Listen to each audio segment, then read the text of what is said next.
അവൽ വെച്ചിട്ട് രാവിലത്തെ ബ്രേക്ക്ഫാസ്റ്റിനോ അല്ലെങ്കിൽ വൈകിട്ട് ചായയുടെ കൂടെയോ കഴിക്കാൻ വേണ്ടിയിട്ട് നമുക്ക് പെട്ടെന്ന് തന്നെ തയ്യാറാക്കി എടുക്കാൻ പറ്റുന്ന നല്ല അടിപൊളിയായിട്ടുള്ളൊരു ഐറ്റമാണ് ഇത്. നമുക്ക് കറികൾ വെച്ചിട്ടോ അല്ലെങ്കിൽ കറികളില്ലാതെയോ കഴിക്കാവുന്നതാണ്. അപ്പോൾ നല്ല അടിപൊളിയായിട്ടുള്ള ഈ ഒരു അവൽ കൊഴുക്കട്ട തയ്യാറാക്കാൻ വേണ്ടിയിട്ട് ഞാനൊരു ബൗളിലേക്ക് 1.5 കപ്പ് അളവിൽ നല്ല കട്ടിയുള്ള അവൽ ചേർത്ത് കൊടുക്കുന്നുണ്ട്. ഈ അവൽ ഞാൻ 2 പ്രാവശ്യം നന്നായിട്ട് കഴുകിയതിന് ശേഷമാണ് ഇതിലേക്ക് ചേർത്ത് കൊടുത്തിട്ടുള്ളത്. ഇതിലേക്ക് ഇനി 1 കപ്പ് അളവിൽ വെള്ളം കൂടി ചേർത്തതിന് ശേഷം 10 മിനിറ്റ് ഒന്ന് കുതിർക്കാനായിട്ടൊന്ന് മാറ്റി വയ്ക്കാം.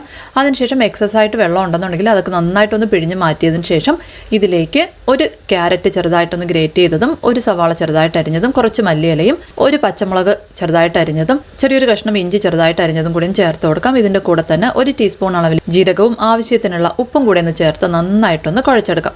നമ്മളിതിലേക്ക് വെള്ളമൊന്നും ചേർത്ത് കൊടുക്കേണ്ട ആവശ്യമില്ല. ഓൾറെഡി അവൽ നന്നായിട്ടൊന്ന് കുതിർന്നിരിക്കുന്നതുകൊണ്ട് തന്നെ ഈ ഒരു നനവിൽ നമുക്ക് നന്നായിട്ടൊന്ന് കുഴച്ചെടുക്കാം. അതിനുശേഷം നമുക്ക് ചെറിയ ചെറിയ ഉരുളകളാക്കി ഒന്ന് എടുക്കാം. ഇനി നമ്മൾ ഉരുളകളാക്കി എടുത്തിട്ടുള്ള ഈ അവൽ നമുക്കൊരു സ്റ്റീമറിലേക്ക് ഒന്ന് വെച്ച് കൊടുത്തതിന് ശേഷം ഒരു 10 മിനിറ്റ് നമുക്ക് ആവി കയറ്റി എടുക്കാം. അതിനുശേഷം നമുക്ക് നന്നായിട്ട് തണുത്തതിന് ശേഷം ഈ സ്റ്റീമറിൽ നിന്ന് എടുത്ത് മാറ്റാവുന്നതാണ്. അപ്പോൾ നല്ല അടിപൊളിയായിട്ടുള്ള നല്ല സോഫ്റ്റ് ആയിട്ടുള്ള അവൽ കൊഴുക്കട്ട റെഡി ആയിട്ടുണ്ട്. അപ്പോൾ എന്തായാലും ഒന്ന് തയ്യാറാക്കി നോക്കുക. വീഡിയോ ഇഷ്ടപ്പെടുകയാണെങ്കിൽ ലൈക്ക് ചെയ്യാനും ഷെയർ ചെയ്യാനും മറക്കല്ലേ.